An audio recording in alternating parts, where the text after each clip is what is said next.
Hello, everyone. Thank you for listening. This is Jonathan Riley for MaximalExposure.net, where we provide online promotions for small businesses. And today we're going to talk about what we always talk about, small businesses, but we're going to talk about an issue that may be complicated for some people. And that's what I like to do in my uploads. I like to take complicated issues and dumb them down and make them more explainable or understandable for the layman out there, because I know there are a lot of you out there. So one of these complicated issues that a lot of people don't understand is Obamacare. And Obamacare, specifically Obamacare for small businesses. And I'm going to break it down for you, break it down. I'm going to break it down. I'm going to break dance the whole time while I'm breaking this down. I'm going to rap it. I'm going to rap the Obamacare rundown, the whole upload. Nah, I would never do that to you guys. I love you guys. I really appreciate you guys listening, and I really want to help small businesses and make things easier and more understandable, so people will know exactly what they're getting into. If they are deciding to open a small business, and make it easier for those who already run a small business. So let's get started. And let's get started with everyone's favorite issue, the mandate. The Obamacare employer mandate, it was set to begin this year, actually in 2014, but was delayed until 2015 or 2016 because, like I said, it is complicated even for them. There are a lot of small businesses out there. None of them are the same. They're like fingerprints, and it's an extremely complicated issue. Basically, the Obamacare employer mandate requires that all businesses, big or small, all businesses provide health care for their employees, but specifically small businesses,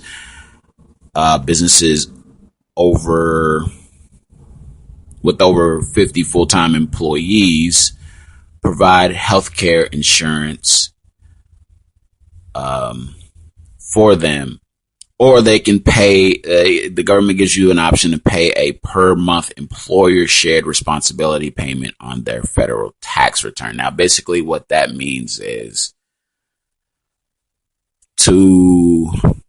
in order for the business to be able to survive, the government is basically giving you a break. Not paying all in one lump sum for your employees' health insurance, but they give you an option to pay little by little, month by month, and they call it a employer shared responsibility payment. And that has to do with the IRS. And one of the reasons why it's been in the news lately, Obamacare and small businesses, is because, like I said, these programs were set to begin this year in 2014, but like I said, have been pushed back. And it's because it's been recently updated to be pushed back. That's why you see Obamacare and the effects of small businesses in the news a lot lately, because it has been pushed back until 2015 and 2016. Now, again, with the mandates for small businesses, to small businesses with 50 to 99 full-time employees, and those with 100 or more will need to start providing health insurance to 70% of its full-time employees. Let me say that again. If you own a business with 50 to 99 full-time employees, and those with 100 or more employees will need to start providing health insurance to 70% of its full-time employees. But there are healthcare tax breaks for small businesses. These 50 to 99 employees and over 100 employees are not considered small businesses. A small business is 1 to 50. But we're going to cover it all because it all comes together in the end. Believe me, there's a method to the madness. But there are healthcare tax credits for small businesses with 25 or less employees. So it might be 1 to 25 employees. With 25 or less full-time employees, and those tax credits have been available since 2010. Now, breaking down what these tax credits are, this is basically softening the blow. Just like the employer shared responsibility payment thing where you pay once a month instead of paying annually in one big bulk. The government understands how complicated this is, and the government understands how much of a hot button topic this is. So what they're doing is softening the blow, because they know that it's going to be difficult for employers to provide health insurance to their employees, because, like I said, every small business is different, and every small business makes only a certain amount of money, and they know that not everyone is going to be able to afford this. Now, and of course, the mandate part is where all the trouble comes in. That's where all the socialist talk started. That's where, if you can remember, I believe it was back in 2010 where he was trying to push it through Congress. That's where all the ferocious town meetings, and which ended up going the mandated part of the Obamacare overhaul, healthcare system. It was a healthcare system overhaul. Ended up going all the way to the Supreme Court, which coincidentally was around the time that the Obama picked Sonia Sotomayor was appointed into the Supreme Court, which everybody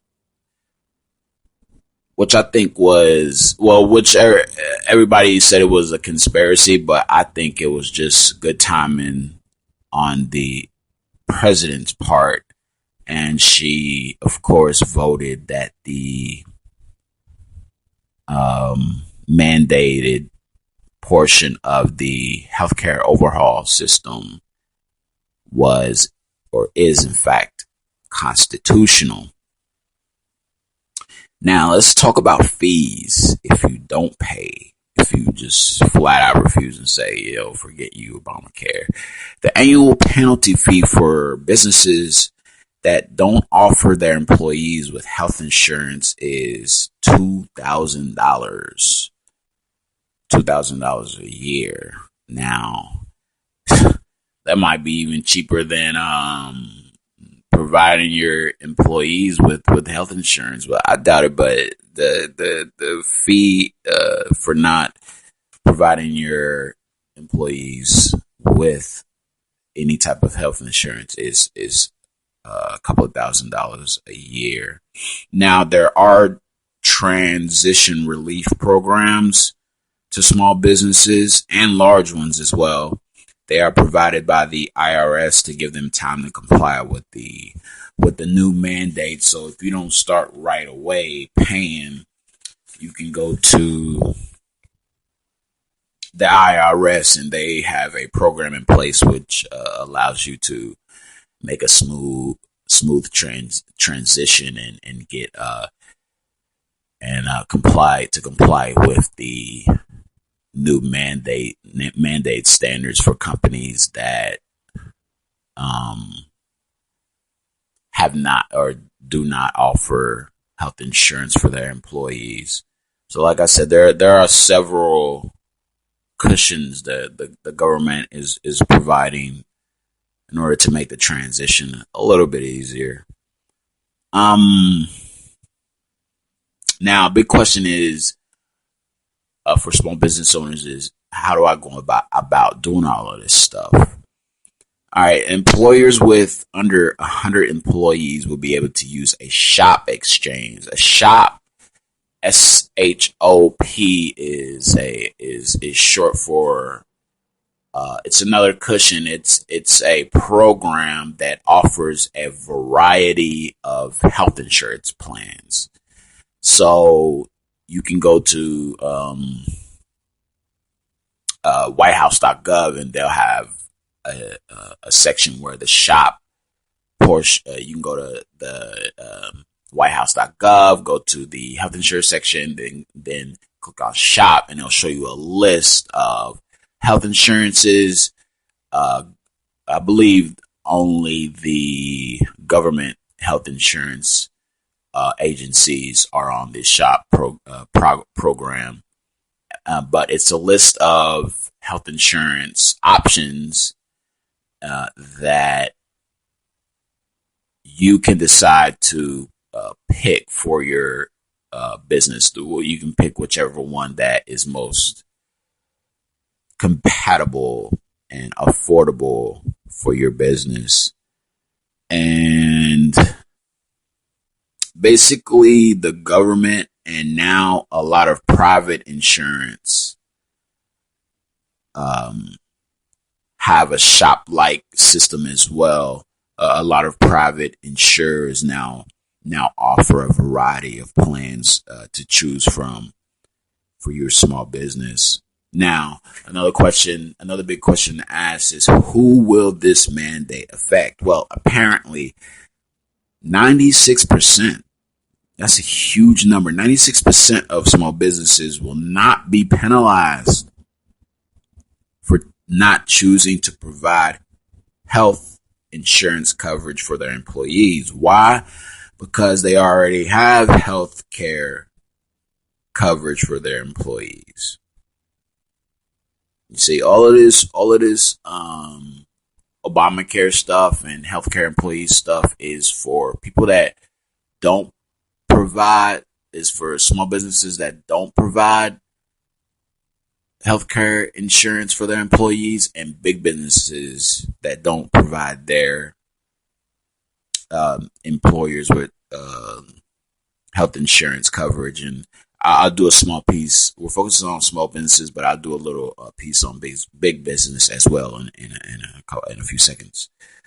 So 96% of all small businesses will not be penalized for choosing not to provide health care coverage for their employees, because they are, like I said, they already provide their employees with health insurance. Now, if you can remember, this is where, when Obama kept repeating himself, saying he was repeatedly asked about this, about who will the mandate affect, and people were saying, "Oh well, businesses are going to shut down.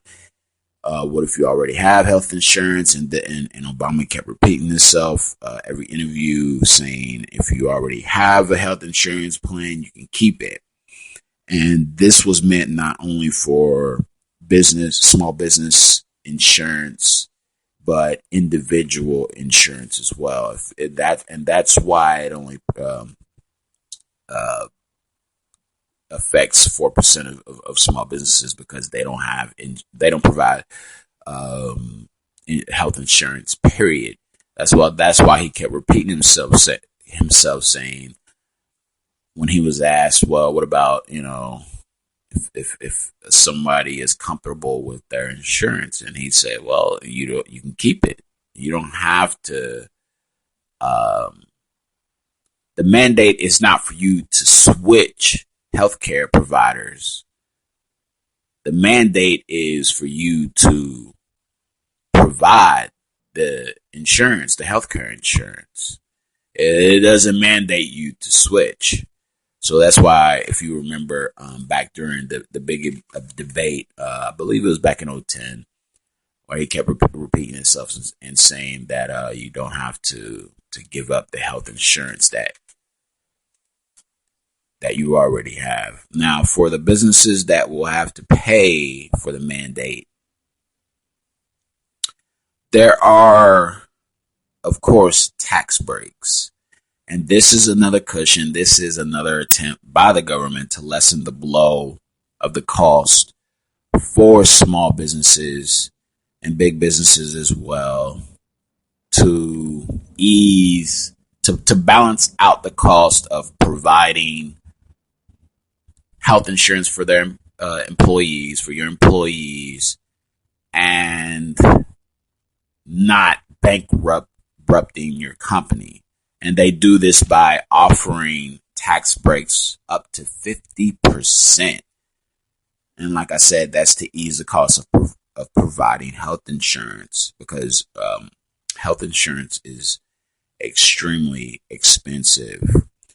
And if you own a nonprofit organization, a nonprofit business, the tax break is only 35%, but that's still a big tax break. I think it should be the other way around, but hey, but to qualify for these tax breaks, you have to have been enrolled in the Affordable Health Care Act, Obamacare, for 2 straight years. And there is retroactive pay. So if you enroll and then you stay enrolled for 2 years, once your 2 years is up and your tax breaks come in, you will receive a retroactive check or credit to that tax break that you've been waiting on for 2 years. There is a retroactive recovery system in place. So far so good. This stuff doesn't sound that bad. I know you've been reading on, if you type in small business in Google, all of this stuff comes up. How Obamacare is going to break businesses, bankrupt everybody, this, that, and the third. And yes, there are going to be people that will lose their jobs. There are going to be small businesses that go under. There are going to be employees that will have their hours cut. There are going to be victims to this healthcare change, but a vast majority will be better off.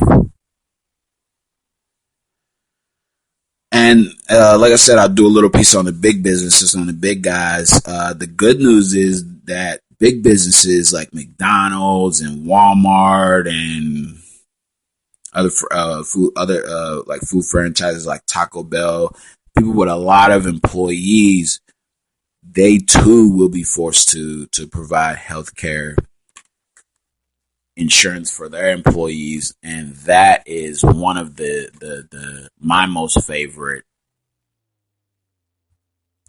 accomplishments of this healthcare change, of this Affordable Healthcare Act, the change, aka Obamacare. Not to mention the you won't be turned down due to pre-existing conditions and things like that. So there's a lot of good in this Affordable Health Care Act, aka Obamacare, and there's a lot of bad. There's a lot of socialist talk. But if you actually go through and read this thing like I just did, it's tedious and it's very, very long. And if you have the mental capacity to understand the language, you will realize that it's not as doom and gloom as the Republicans make it out to be. Now, it is time for everyone's favorite game Obamacare thumbs up or Obamacare thumbs down for small businesses. Now, if you aren't familiar with this game, I will make a decision on if I think Obamacare is a good thing for small businesses or a bad thing. If it's a bad or yeah, if it's a bad thing for if I think it's a bad thing for small businesses, you will hear this. That's a buzzer. Now, if I think Obamacare is a good thing for small businesses, you will hear this. That is, of course, a clap. Now, based on what I've read, based on my research, and based on what I've just told you, and based on all the information that I've gathered, I give Obamacare a big thumbs up.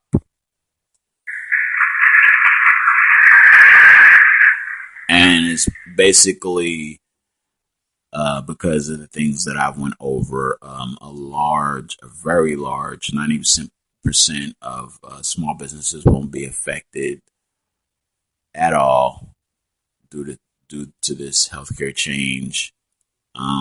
Big businesses like like I said, Walmart and other chains will be required to provide their employees with health insurance. And the pre-existing conditions thing, I like that. And because I also give it a thumbs up because the Affordable Health Care Act, or Obamacare, does offer a lot of cushions in order for companies and small businesses to have a smooth transition into the new way of doing business in healthcare and providing healthcare for your employees. So, this has been Jonathan Riley. I feel like I've taken up a lot of your time. I hope this upload was helpful. I am Jonathan Riley from MaximalExposure.net, where we provide online promotions for small businesses. I'd like to thank everyone for listening. I hope this was helpful, and I will speak to you guys in the next upload. Peace.